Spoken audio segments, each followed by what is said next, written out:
ನನ್ನ ಹೆಸರು ಗಜ್ಜಲಿ ಮಂಜುಳ. ನಾನು 8ನೇ ತರಗತಿಯಲ್ಲಿ ಓದುತ್ತಿದ್ದೇನೆ. ನಮ್ಮ ಶಾಲೆ ಹೆಸರು ಸರ್ಕಾರಿ ಮಾದರಿ ಪ್ರಾಥಮಿಕ ಶಾಲೆ ಉಜ್ಜಿನಿ.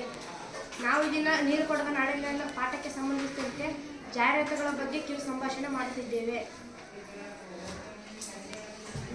ನನ್ನ ಹೆಸರು ಟಿ ಸಂಜನಾ. ನಾನು 8ನೇ ತರಗತಿಯಲ್ಲಿ ಓದುತ್ತಿದ್ದೇನೆ. ನಮ್ಮ ಶಾಲೆ ಹೆಸರು PMHPS ಸ್ಕೂಲ್ ಉಜ್ಜಿನಿ.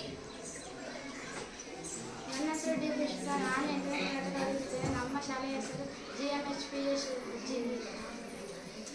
ನನ್ನ ಹೆಸರು ವೈಮಂಗಳ. 8ನೇ ತರಗತಿ ಓದುತ್ತಿದ್ದೇನೆ. ನನ್ನ ಹೆಸರು ಅಕ್ಷತಾ. 8ನೇ ತರಗತಿ ಓದುತ್ತಿದ್ದೇನೆ. ಶಾಲೆ ಹೆಸರು ಸರ್ಕಾರಿ ಹಿರಿಯ ಪ್ರಾಥಮಿಕ ಶಾಲೆ ಉಜ್ಜಿನಿ. ಸಂಜನಾ. ನಾನು ಇವತ್ತು ಈ ದಿನ ನಿಮಗೆ ಒಂದು ಮೂರ್ತಿಯನ್ನು ಕೊಡುತ್ತಿದ್ದೇನೆ.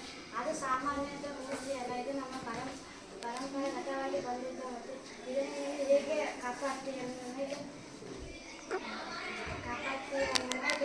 ಇದನ್ನು ನಿಮಗೆ ತಂದು ಕೊಡ್ತಿದ್ದೇನೆ.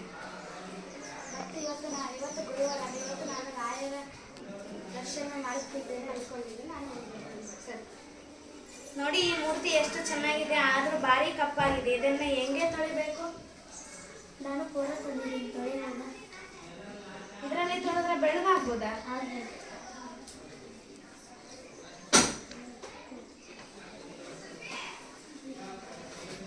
ಅಯ್ಯೋ, ಇದರಲ್ಲಿ ತೊಳೆದ್ರೆ ಹೆಂಗಿದ್ದು ಹಿಂಗೆ ಆಯ್ತಲ್ಲ, ಬೆಳ್ಳಗೆ ಆಗ್ತಿಲ್ಲ.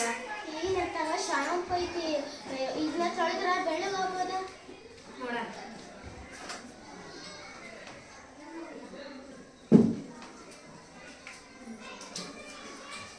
ಅಯ್ಯೋ, ಇದರಲ್ಲಿ ತೊಳೆದ್ರೆ ಬೆಳಗ್ಗೆ ಆಗಿಲ್ಲ. ಇದು ಮೊದಲೇ ಹೆಂಗಿತ್ತು ಹಂಗೆ ಆಗ್ತಿದೆ. ಮೂರ್ತಿಗಳನ್ನು ತಳೆಯುತ್ತೇವೆ. ನೋಡೋಣ. ಏನಕ್ಕ? ಹಳೆ ಕಾಲದ ಕಪ್ಪಾಗಿರೋ ಮೂರ್ತಿಗಳನ್ನು ನಾವು ಸ್ವಚ್ಛವಾಗಿ ಒಳ್ಳೆಯದಂತೆ ಮಾಡಿಕೊಡುತ್ತೇವೆ. ಅಂತ ವಸ್ತು ನಿಮ್ಮ ಹತ್ರ ಏನಿದೆ? ಇದು ಮ್ಯಾಜಿಕ್ ನೀರು ಅಂತ. ಹೌದಾ? ಇದ್ರಲ್ಲಿ ತೊಳೆದ್ರೆ ಬೆಳಗಾಗುತ್ತಾ? ಒಂದ್ಸಲಿ ತೊಳೆದು ನೋಡಿ. ತಳ್ಕೊಡಿ.